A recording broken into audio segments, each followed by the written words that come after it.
Modulus of elasticity का dimension पता करना है। मॉड्यूलस ऑफ इलास्टिसिटी जो होता है वो जनरली स्ट्रेस बाय स्ट्रेन होता है। तो स्ट्रेन तो यूनिट ऑफ डायमेंशन लेस होता है, स्ट्रेस का होता है न्यूटन पर मीटर स्क्वायर, जिससे ml-1t-2 हो जाएगा। क्योंकि फोर्स का होता है, याद रखना है, ml-t-2 होता है फोर्स का। अगर स्ट्रेस बाय स्ट्रेन का रेशियो क्या होता है, मॉड्यूलस ऑफ इलास्टिसिटी होता है। कर उसका यूनिट पूछ रहा था, जो मॉड्यूलस ऑफ इलास्टिसिटी होता है उसका भी देखिए न्यूटन पर मीटर स्क्वायर होता है। किसी सॉलिड को दबाने पर उसका जो पोटेंशियल एनर्जी होता है, पोटेंशियल एनर्जी जो है वो बढ़ता है।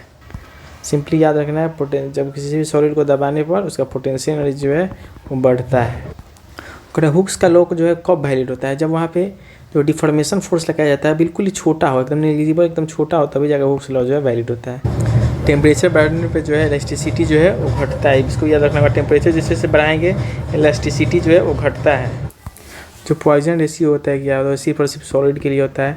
उस lateral strain by longitudinal strain जो होता है वही रहता है। लेटरल वाला वो जो ऊपर से दबता है उसको लेटरल, और साइड से मरता है उसको लॉन्गिट्यूडनल। केवल और केवल सॉलिड के लिए होता है पॉइजन रेशियो। जो स्ट्रेन है, स्ट्रेन का कोई भी यूनिट और डायमेंशन जो है नहीं होता है। 4 को तार है, चारों का जो तार है उसका मटेरियल सेम है। इस पर टेंशन लगा रहे हैं, खींच रहे हैं सेम तनाव से। इसमें जो था 4 को तार एक मटेरियल का बना हुआ था, लेकिन एक्सटेंशन जो था उसमें किस्मत ज़्यादा होता है तो कौन ज़्यादा लमड़ता है, तो इसका मोटाई कम होता है। 0.5 mm वाला का मोटाई कम है, सबसे ज़्यादा यही लमड़ेगा। ये क्वेश्चन ये याद करना है। 2 तार है ए और बी का, उसका लेंथ का रेशियो है 1:2। मटेरियल सेम, द्रव्यमान सेम है। लेंथ का रेशियो 1:2 और रेडियस का 2:1। Length 1:2, radius 2:1। तो इसका जो है इस क्वेश्चन का आंसर होगा 1:8। यही याद रखना है। बल्क मॉड्यूलस ऑफ इलास्टिसिटी क्या होता है, बल्क मॉड्यूलस में वॉल्यूम आ जाता है। जैसे कि यंग्स में लेंथ आता है, बल्क वाले में वॉल्यूम आ जाता है। तो वॉल्यूम वाला का भी यूनिट डायमेंशन सबका सेम रहता है। फिर वहाँ पे आगे यंग्स वाला में लेंथ का हो जाता है, लेकिन यूनिट डायमेंशन वही रहेगा, ml न्यूटन पर मीटर स्क्वायर। क्योंकि स्ट्रेस का स्ट्रेन वाला तो होता ही नहीं है। प्रेशर का नियम कौन जिसके द्वारा, पास्कल के नियम से होता है प्रेशर। एगो बर्फ़ का टुकड़ा है, बर्फ़ के टुकड़ा के बीच में एगो पत्थर रखा हुआ है, उसको बर्फ़ के टुकड़े से जमाया हुआ है। तो जब पिघलेगा बर्फ़ तो पानी का लेवल क्या होगा, पानी का लेवल जो है नीचे गिरेगा। याद रखना है, पानी का लेवल नीचे गिरेगा। सरफेस टेंशन का जो डायमेंशन यूनिट होगा न्यूटन पर मीटर होगा, उससे हम डायमेंशन निकाल लेंगे। न्यूटन का होता है ml-t-2 का। जो लिक्विड में पूर्णतः या फिर थोड़ा अंशतः डूबी हुई वस्तु के भार में आभासी जो भार होता है वो क्या होता है। जनरली आर्किमिडीज का प्रेशर पूछ रहा था, वस्तु के डूबे हुए भाग द्वारा हटाए गए द्रव के भार के बराबर होता है। और किसी भी चीज़ का रिलेटिव डेंसिटी क्या होता है, तो उस पदार्थ का डेंसिटी डिवाइडेड बाई जिसके रिलेशन में हम निकाल रहे हैं उसका डेंसिटी। कह प्रेशर का ऐसा यूनिट क्या होगा, तो pressure is equals to force upon area newton metre square. दाब बल क्षेत्रफल में, the pressure is equals to force by area, the बल बटे क्षेत्रफल। और कोई क्लोज चीज़ है उसके जो सब डायरेक्शन में सेम प्रेशर लगता है, ये किसका नियम है, पास्कल का नियम। इसी से हाइड्रोलिक ये सब काम करता है। और कोई चीज़ है उसको मतलब कि और पानी में कम डूब कर, पूरा नहीं डूबना है, उसमें तैरना है, तो क्या होना चाहिए, उसका डेंसिटी जो होना चाहिए पानी के डेंसिटी से कम होना चाहिए। किस टेम्परेचर पर पानी का डेंसिटी सबसे ज़्यादा पानी का डेंसिटी जो है 4 डिग्री सेल्सियस पर होता है। डेंसिटी का ऐसा यूनिट है kg पर मीटर क्यूब। यहाँ पर दिया हुआ पानी का डेंसिटी हुआ 10⁻³ kg पर मीटर क्यूब। किसी चीज़ का रिलेटिव डेंसिटी भी दिया हुआ है कि उस सही मात्रा में उस पदार्थ का घनत्व करना हुआ। रिलेटिव डेंसिटी क्या होता है, पदार्थ का मटेरियल का डिवाइडेड वाटर का। तो वाटर रिलेटिव डेंसिटी पता ही है, दोनों गुना कर देंगे तो 2.5 × 10⁻³ kg पर मीटर। सरफेस टेंशन का मेजरमेंट क्या होता है, न्यूटन पर मीटर होता है सरफेस टेंशन का। टेम्परेचर में बढ़ने से किसी लिक्विड का सरफेस टेंशन क्या होता है, तो इलास्टिसिटी में भी देखे थे कि टेम्परेचर बढ़ने से इलास्टिसिटी जो है घट रहा था। सरफेस टेंशन भी जो है वो टेम्परेचर बढ़ने से घटता है। करे कीड़ा मकोड़ा सब जो है पानी में बैठ जाता है, डूबता नहीं, क्योंकि सरफेस टेंशन के कारण वहाँ पे एक इलास्टिक मेम्ब्रेन जैसा बन जाता है सरफेस टेंशन के कारण। एक कैपिलरी ट्यूब है जिसका रेडियस जो है वो r है। अलग अलग कैपिलरी ट्यूब ली है, अलग अलग रेडियस वाला, और उसको एक पानी में डालें n हाइट तक, तो वहाँ पे कौन सा फॉर्मूला होता है, nr इक्वल टू कॉन्स्टेंट होगा। कैपिलरी ट्यूब में nr इक्वल टू कॉन्स्टेंट होगा। विस्कोसिटी का यूनिट क्या होता है, kg पर मीटर सेकेंड। kg पर मीटर सेकेंड होता है विस्कोसिटी का। टेम्परेचर बढ़ने से विस्कोसिटी पे क्या प्रभाव पड़ता है? टेम्परेचर बढ़ने से विस्कोसिटी जो है घटता है, इलास्टिसिटी भी घटता है, सरफेस टेंशन भी घटता है, विस्कोसिटी भी जो है सब जो टेम्परेचर बढ़ने से घटता है। एक बारिश का बूंद जब आसमान से गिरता है तो क्या होता है? तो कुछ समय तक तो उसका वेलोसिटी बढ़ता है, उसके बाद जाके कांस्टेंट वेलोसिटी पे जाता है, इसको टर्मिनल वेलोसिटी कहा जाता है। टेम्परेचर बढ़ने से तो जो विस्कोसिटी जो है गैस के लिए बढ़ता है, ये बात ध्यान देने वाला है। टेम्परेचर जो है बढ़ाने से विस्कोसिटी, और लिक्विड का है तो लिक्विड का जो है वो घटता है, लेकिन गैस का जो है विस्कोसिटी में टेम्परेचर बढ़ाने से गैस का जो है विस्कोसिटी जो है वो बढ़ता है। करके बर्नौली का जो थियरम है स्ट्रीम लाइन जो कब काम करता है, जैसे किसी भी लिक्विड चीज़ पर कम करता है जब वो स्ट्रीम लाइन शेप में, तभी बर्नौली थ्योरम काम करे। जो एक मान लीजिए हवा आसमान से तेल का बूंद जो गिर रहा है, हवा में गिरता हुआ तेल का बूंद है, वो टर्मिनल वेलोसिटी एक्वायर कर लिया है। टर्मिनल वेलोसिटी और रेडियस के बारे में रिलेशन बताएं। टर्मिनल वेलोसिटी जो है वो रेडियस के डायरेक्टली प्रोपोर्शनल होता है। टर्मिनल वेलोसिटी जो है रेडियस के स्क्वायर के डायरेक्टली प्रोपोर्शनल होता है। और एक बार दाब, 1 बार प्रेशर जो होता है वो डाइन पर सेंटीमीटर स्क्वायर में किसके बराबर होता है? तो 1.03 गुने 10⁻6, 1.03 गुने 10⁻6 डाइन सेंटीमीटर स्क्वायर। फिर जो हाइड्रोजन बलून है वो किसको आसानी से उठा लेगा? 1 किलो के लोहे को 1 किलो पानी मरकर 1 किलो का पंख है, जो चिड़िया का पंख नहीं है तो उसको एकदम पूरा एकदम टाइट नहीं ढीला ढीला पैक किया, तो उसको जो है हाइड्रोजन बलून भी उठा सकता है। एक मूव करते हुए लिक्विड जो है कुछ समय बाद जो है रेस्ट में आ जाता है, किसी कारण विस्कोसिटी के कारण जो है मूव करते हुए लिक्विड कुछ देर बाद रेस्ट में आता है। बर्नौली थ्योरम किस पे एप्लीकेबल है? तो ये जो कंजर्वेशन ऑफ एनर्जी पे, Bernoulli theorem conservation of energy पे है। एक पॉइसन रेशियो, यानी कि क्वेश्चन है कि एक जैसे एक पॉइस क्या होता है, NS/M-2 जो होता है, क्योंकि kg इसका यूनिट क्या होता है, kg पर मीटर सेकेंड होता है। तो ये जो होता है 1 न्यूटन पास्कल के बराबर होता है, और ये बराबर होता है 10 पॉइस के। तो एक ऐसा यूनिट में जो क्या हो जाएगा, 1/10 भाग हो जाएगा, उधर चला जाएगा। 1 kg मीटर पर सेकेंड जो होता है ना 10 पॉइस के बराबर होता है, तो 1 पॉइस जो है ऐसा यूनिट के 10वां भाग के बराबर हो जाएगा विस्कोसिटी के लिए। यहाँ पे दिया भी हुआ है जो वर्षा का बूंद जो है वो एक टर्मिनल वेलोसिटी प्राप्त कर लेता है, इसको क्या कर किसके कारण? तो हवा का जो विस्कोसिटी फोर्स होता है उसके कारण। जो सरफेस टेंशन है उसकी उत्पत्ति कैसे हुआ? तो कोहेसिव फोर्स के कारण जो हुआ। करे कोई भी लिक्विड जो है वो सॉलिड को नहीं भिगाए, कब नहीं भिगाए? जब एंगल ऑफ कॉन्टेक्ट जो होगा वो 90 डिग्री से ज़्यादा होगा। करे कैपिलरी ट्यूब में कोई भी लिक्विड कब चढ़ेगा? जब वहाँ पे एंगल ऑफ कॉन्टेक्ट जो है वो 90 डिग्री से कम होगा, तभी जाए कैपिलरी ट्यूब में लिक्विड चढ़ेगा। कैपिलरी ट्यूब जिसका कि रेडियस अलग अलग कैपिलरी ट्यूब जिसका रेडियस r है, तो उसमें जिसमें जल जो जाता है उसका ऊंचाई जो है n है, तो वही n को यहाँ पे h लिख दिया था। एनर्जी इक्वल्स टू कांस्टेंट अभी जस्ट देखे थे पर।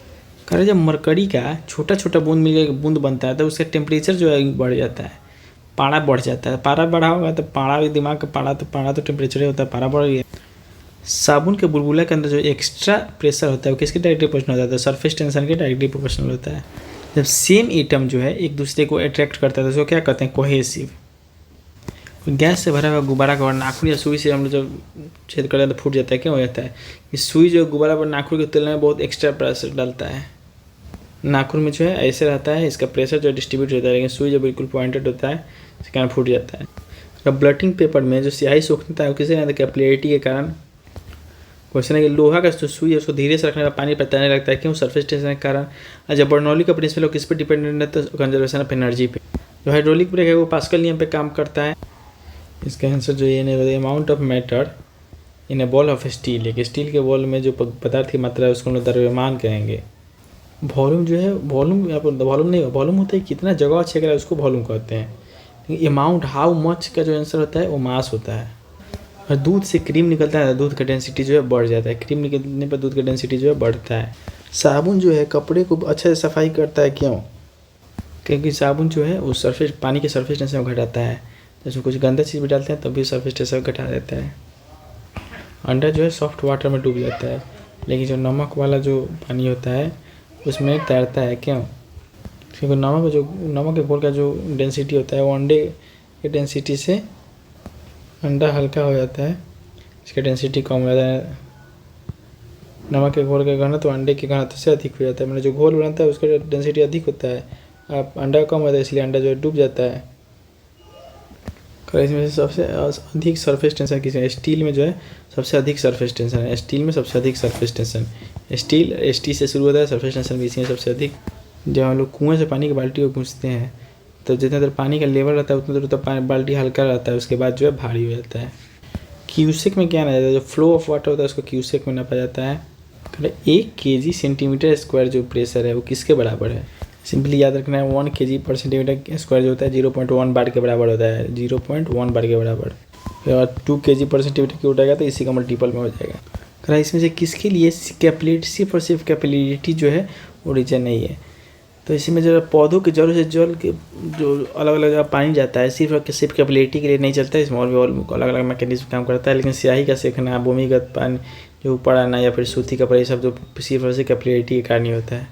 एक कैपिलिटी ट्यूब में देखा जाता है कि वाटर को छोड़ के और सब जो लिक्विड होते हैं वो ज़्यादा हाइट तक चढ़ पाता है। क्यों? क्योंकि उन लोगों के पास जो है सरफेस टेंशन है वो पानी के तुलना में कम है। पानी का सरफेस टेंशन आपस में ज़्यादा होने के कारण ज़्यादा ऊपर नहीं जाता है, जिनमें सरफेस टेंशन कम होता है वो बहुत ज़्यादा ऊपर तक चला जाता है। पानी के गिलास में एक बर्फ़ का टुकड़ा तैर रहा है, जब बर्फ़ पिघलता है तो पानी के स्तर पर क्या पड़ा होगा? पानी के पास उतना ही रह जाए। जैसे पत्थर था उसमें तो पानी का लेवल जो है गिर रहा था। कह रहे क्या कारण है कि जो पानी का बूंद है वो ऑयली सरफेस से नहीं चिपकता है? क्योंकि अब एडहेसिव फोर्स पानी का बूंद और ऑयली सरफेस के उसमें एडहेसिव फोर्स जो है नहीं होता है, कमज़ोर होता है इसी कारण। कह महान वैज्ञानिक आर्किमिडीज जो थे वो ग्रीस कहाँ के थे कि ग्रीस देश के थे। कह पानी पर जो सरफेस पर जो लोहा के टुकड़े रखते तो तैरता क्यों नहीं है? क्योंकि जो जल को वहाँ से डिस्प्ले हटाता है अपने भार से जो है कम हटाता है, अपना भार से ज़्यादा हटाता है तो वो तैरने लगता है। कोई भी नाव जो है पानी में डूब जाएगा और पानी हटाएगा कितना? अपने भार के बराबर जो है, यहाँ पे आयतन नहीं होगा, अपने भार के बराबर और पानी हटाएगा तो वो जो है डूब जाएगा। ये में जो बायोन्सी कितना किसी भी सॉलिड पार्टिकल है जो या तो आधा डूबा हो या पूरा डूबा, वो सब बायोन्सी कितना लगेगा वो किस पर डिपेंड करता है? तो उस पर डिपेंड करता है कि सॉलिड जो है वो कितना ज़्यादा मतलब लिक्विड की कितना द्रव मात्रा को हटाया है। बायोन्सी से संबंधित जो वैज्ञानिक का नाम है आर्किमिडीज। कह रहे हैं जब कोई वस्तु को या द्रव को पूर्णतः या फिर आंशिक रूप से अगर पानी में डुबाया जाता है तो उसके भार में जो है कुछ कमी हो जाता है। वो कमी जो होता है वो जितना पानी डिस्प्लेस करता है उतना के बराबर होता है। ये किसका सिद्धांत है? तो आर्किमिडीज का सिद्धांत है। आर्किमिडीज का नियम निकलने से किससे संबंधित है? तो आर्किमिडीज का जो नियम है लॉ ऑफ फ्लोटेशन पर, लॉ ऑफ फ्लोटेशन उसका नाम है। प्लवन के लॉ ऑफ फ्लोटेशन पर काम करता है। तो पानी में लोहा का सुई डूब जाता है लेकिन जहाज तैरता रहता है, किस सिद्धांत पर? है आर्किमिडीज के सिद्धांत पे। लैंप के बत्ती में तेल उसके ऊपर क्यों जाता है? कैपिलरी एक्शन के कारण जाता है। कह जब दो अलग अलग व्यास यानी कि डायमीटर रेडियस समझिए इसको कि कैपिलरी ट्यूब को किसी लिक्विड डुबाया जाता है, किस में ज़्यादा अधिक ऊंचाई तक चढ़ता है? इसका रेडियस कम होता है उस पर अधिक ऊंचाई तक चढ़ता है। विस्कोसिटी का यूनिट क्या है? विस्कोसिटी का यूनिट जो है पॉइस है। ऐसा यूनिट जो है केजी पर मीटर सेकेंड है, लेकिन ऐसे यूनिट जो है उसका पॉइस है। और अगर किसी कैपिलरी ट्यूब का व्यास यानी डायमीटर जो है दुगुना यानी रेडियस जो है दुगुना कर दिया जाता है, इसमें जो पानी जो 24 लिक्विड चढ़ रहा था वो क्या हो जाएगा? तो वो जो इन्वर्सली प्रोपोर्शनल होता है। वो जो कैपिलरी ट्यूब होता है वो इन्वर्सली, जिसमें रेडियस कम होता है उसमें ज़्यादा चढ़ता है। रेडियस को बढ़ा देंगे तो वो आधा घट के आधा हो जाएगा उसका सब एफिशिएंट। का जो डिटर्जेंट जो है वो आसानी से गंदगी और तेल को हटा देता है कपड़ा में से। तो सही बात है। कराए डिटर्जेंट जो है सरफेस टेंशन को बढ़ा देता है, सरफेस टेंशन को घटाता है। डिटर्जेंट जो है सरफेस टेंशन को घटाता है। का जो एग्जॉस्टर होता है वो कमरे के ऊपर लगाया जाता है, वेंटिलेटर और सीधे ऊपर क्यों लगाया जाता है? कि सांस से जो गर्म हवा छोड़ता है वो हवा जो छोड़ता है वो अपने आप उठ के गर्म ऊपर चला जाता है और बाहर चला जाता है। जब साबुन को पानी में घोरते हैं तो उसका सरफेस टेंशन जो है घट जाता है। जब शुद्ध जल में डिटर्जेंट डालेंगे तो उसका सरफेस टेंशन जो है वो घट जाएगा। शुद्ध जल में भी सरफेस टेंशन डालेंगे, जल में सरफेस टेंशन सारा बर्फ डालते ही साबुन डालते हैं उसका सरफेस टेंशन जो है वो घट जाता है। कपूर के छोटे छोटे टुकड़े जल की सतह पर क्यों नाचते हैं? सरफेस टेंशन के कारण जो कपूर जो टुकड़ा जल पर नाचने लगता है। पानी से निकलने पर सेविंग ब्रश आपस में क्यों चिपक जाते हैं? सरफेस टेंशन के कारण चिपक जाते हैं। अब एकदम स्थिर पानी में मिट्टी के टिल्ले में मच्छर कम होते हैं क्योंकि लार्वा के सांस में बाधा डालता है और ऊपर रहता है तो सांस ले जाता है। जैसे ही उसके डालेंगे क्या धीरे सब जो डूब जाता है। एक लिक्विड रब जो है वो गोलियां करके दान कर देता है सरफेस टेंशन के कारण। वर्षा बूंद के आकार गोलाकार जो होता है सरफेस टेंशन के कारण ही होता है। साबुन जो बुलबुले से बोलता है किस या फिर जो कपड़ा साफ करता है वो कौन से कॉन्सेप्ट में है? तो सरफेस टेंशन है। तेल का एक छोटा बूंद होता है पानी में फैल जाता है। क्यों? क्योंकि जल का जो पानी का सरफेस टेंशन जो होता है वो बहुत अधिक होता है, जिसके कारण तेल का एक बूंद जो है पानी में फैल जाता है। हुक्स लॉ किससे जुड़ा हुआ है? हुक्स लॉ इलास्टिसिटी से जुड़ा हुआ है। प्रेशर कुकर में खाना कम समय पकता है क्योंकि ज़्यादा प्रेशर के कारण उबलते हुए पानी का टेम्परेचर जो है बढ़ जाता है। हाइड्रोजन जो बलून होता है ऊपर जाकर फट जाता है क्योंकि वहाँ पे जो प्रेशर वायु जो एटमॉस्फेरिक प्रेशर होता है वो कम होता है, इसलिए जगह फट जाता है। उड़ने से पहले जो हवाई जहाज उसको रनवे पर दौड़ा जाता है। क्यों दौड़ाते हैं? क्योंकि उसका जो उस पर जो लगने वाला प्रेशर होता है वो कम हो जाए। जब फुटिंग बैरोमीटर को किसी पहाड़ पे ले जाता है तो उसको पारा गिर जाता है। क्यों? कि वहाँ पर वायुमंडलीय जो एटमॉस्फेरिक जो प्रेशर होता है उसको नापा जाता है बैरोमीटर से, और वहाँ पर जाने पर प्रेशर जो है घट जाता है, इसके कारण उसका लेवल जो है गिर जाता है। कह रहा है कि लैंड के मुकाबले पहाड़ वहाड़ पर सांस लेना मुश्किल क्यों है? ऊंचाई बढ़ने के साथ एटमॉस्फेरिक प्रेशर घट जाता है, ऑक्सीजन की आवश्यकता जो है बढ़ जाता है। कह रहा है तो पॉलीथीन में हाइड्रोजन बढ़कर हम उसको उड़ाते हैं तो जैसे ऊपर जाएगा क्या होगा? उसके जो साइज में है जो बढ़ोतरी होगा बैलून के। कह रहा है जब बैरोमीटर और पारा जो अचानक गिर जाए तो वो किस बात का संकेत है? आंधी या फिर झंझावत मौसम बारिश का संभावना है, पारा अचानक से गिर जाए। ये देखेंगे कि पारा गिरने से जो है अचानक गिरने से आंधी या झंझावत मौसम आता है। साबुन के बुलबुले के अंदर जो प्रेशर होता है वो एटमॉस्फेरिक प्रेशर से ज़्यादा होता है, तभी तो बुलबुला रहता है। जैसे एटमॉस्फेरिक प्रेशर से ज़्यादा होता है फूट जाता है। ऊंचाई वाला जगह पर पानी जो है 100 डिग्री सेल्सियस के नीचे ही उबल जाता है क्योंकि वहाँ पे जो एटमॉस्फेरिक प्रेशर जो है वो कम हो जाता है। हवाई जहाज फाउंटेन में से स्याही बाहर निकल जाता है, वहाँ पे ऊंचाई बढ़ने से जो प्रेशर जो वायु दाब जो है वो कम हो जाता है। पहाड़ों पर कभी कभी व्यक्तियों के नाक और मुंह से खून निकलने लगता है क्योंकि ऊंचाई बढ़ने के साथ जो है एटमॉस्फेरिक प्रेशर जो है वो घट जाता है। रेल की पट्टी के नीचे जो है लकड़ी या फिर कंक्रीट की चौड़ी पट्टी लगा दी, किसके लिए? तो रेल की गाड़ी जो लगाया जो प्रेशर जो होता है फोर्स अपन एरिया के हिसाब से बढ़ जाए। जनरली तेज आंधी आने पर फूस या टीन हल घर जो है छत पे उड़ जाता है क्योंकि छत के ऊपर बहने वाला जो हाई प्रेशर हवा तेजी में बढ़ते जो अपर जो करकट है इसके अपर सरफेस पे यहाँ पे प्रेशर को कम करता है, नीचे जब उतना ही प्रेशर होता है वो जाकर उल्टी मार देता है। तो बर्फ़ के जब दो टुकड़े को आपस में दबाया जाता है तो वो आपस में क्यों चिपक जाते हैं? जो मेल्टिंग पॉइंट होता है बर्फ़ का घट जाता है, प्रेशर के कारण जो प्रेशर एक्स्ट्रा लगाने का मेल्टिंग पॉइंट घट जाता है। लेकिन दलदल में आदमी फंसा है उसको कहा जाता है कि लेट जाए। ऐसे क्यों कहा जाता है? कि वहाँ पे एरिया बढ़ जाएगा तो प्रेशर कम हो जाएगा। जो बड़े बड़े आइसबर्ग होते हैं वो नीचे से पिघलते हैं, ऊपर से नहीं पिघलते हैं क्योंकि नीचे के जो प्रेशर जो अधिक होता है वहाँ पे जो है प्रेशर अधिक होने के कारण मेल्टिंग पॉइंट जो है वो घट जाता है। जो पानी का फुहारा है उसमें गेंद क्यों नाचते रहता है? क्योंकि पानी का वेलोसिटी अधिक हो जाएगा ना तो प्रेशर घट जाएगा, इसीलिए उसमें गेंद नाचते रहता है। बर्फ़ पर स्केटिंग करना क्या दिखलाता है? कि दाब जो प्रेशर बढ़ता है, प्रेशर बढ़ाने पर बर्फ़ का जो गलनांक है मेल्टिंग पॉइंट जो है वो घट जाता है। प्रेशर बढ़ाइए जैसे ही प्रेशर बढ़ता है मेल्टिंग पॉइंट जो है वो घट जाता है। जो बांध का दीवार होता है मोटी बनाया जाता है, बेस में जो मोटी बनाया जाता है क्योंकि वहाँ पे प्रेशर जो है सबसे ज़्यादा होता है। समुद्र में कोई आइसबर्ग का टुकड़ा जो वहाँ पे फ्लोट करता है, कितना भाग समुद्र के ऊपर रहता है? 1/9 समुद्र के ऊपर और बाकी 8/9 डूबा हुआ। और पानी के नॉर्मल वाटर में 11/12 जो है वो डूबा रहता है और 1/12 जो है ऊपर रहता है। बादल किस कारण से वायुमंडल में तैरता है? तो कम डेंसिटी के कारण, कम डेंसिटी होने का कारण। किसी तैराक को नदी के मुकाबले समुद्री पानी में तैरने क्यों आसान लगता है? वहाँ पे जो समुद्री पानी का डेंसिटी जो है साधारण पानी से ज़्यादा होता है। वस्तु की मात्रा बदलने पर क्या नहीं बदलता है? उसका डेंसिटी जो है कितना भी लीजिए डेंसिटी जो है वही का वही सेम रहेगा। किस टेम्परेचर पर वाटर का जो डेंसिटी मैक्सिमम होता है? 4 डिग्री सेल्सियस पर। एक लोहे की गेंद मरकरी से बड़े बाल्टी में गिराया जाए तो क्या होगा? या पारे की सतह पर जो है तैरने लगेगा, उसके सरफेस पे ही तैरने लगेगा लोहा गेंद, और मरकरी से बड़े बाल्टी में गिराया जाए। जो स्टील की गोली है वो तैरने लगता है जब उसको मरकरी में डालेंगे क्योंकि जो मरकरी का डेंसिटी जो है वो स्टील की डेंसिटी से अधिक होता है। बर्फ़ जो है पानी में तैरता है लेकिन अल्कोहल में डूब जाता है। क्यों डूबता है? बर्फ़ जो पानी से तो हल्का होता है, अल्कोहल से भारी होता है डेंसिटी के मुकाबला में। जब एक मान लीजिए ठोस कोई भी चीज़ है उसको पानी डुबाया जाता है तो उसका भार कम होता है क्योंकि वो जो पानी डिस्प्लेस करता है उसके का हटाता है उसके। लोहे का काटी जो है वो मरकरी में तैरता है लेकिन पानी में डूब जाता है क्योंकि लोहा जो है उसका डेंसिटी जो है पानी से अधिक है और जो मरकरी है उससे कम है। एक नदी में चलता हुआ जहाज़ समुद्र में आता है तब जहाज़ का स्तर जो है थोड़ा ऊपर आएगा। पहले नदी में चला था अब समुद्र में चल गया तो उसका लेवल जो है थोड़ा ऊपर जाएगा समुद्र में डेंसिटी ज़्यादा होने का। करें कि झील में तैरने वाला जो लोहा का नाव है तो कितना भाग पानी जो है उस जो यहाँ पे डिस्प्लेस किया? तो जितना हमारी ये नाव है, नाव का जितना भाग पानी में डूबा रहता है, जितना उसका वजन होता है उतना ही भार का पानी जो है डिस्प्लेस किया हमारा। कह रहा है पानी के वॉल्यूम में क्या चेंज आएगा और उसका टेम्परेचर जो है 9 से डिग्री सेल्सियस गिरा कर 3 डिग्री सेल्सियस कर दिया। तो वॉल्यूम में क्या मतलब, तो उसका वॉल्यूम जो है पहले घटेगा फिर बढ़ेगा, क्योंकि डेंसिटी जो है वो 4 डिग्री सेल्सियस पर मैक्सिमम होता है, इसलिए पहले वॉल्यूम जो है पहले घटेगा फिर जाके बढ़ जाएगा। हमारे शीशे का मान ली बोतल हुआ, तो पानी में जो है जमने पर जो बोतल टूट जाएगा, क्यों टूट जाएगा, जमने पर जल का जो है वॉल्यूम बढ़ जाता है, जमने पर जो वाटर का जो वॉल्यूम है वो बढ़ जाता है।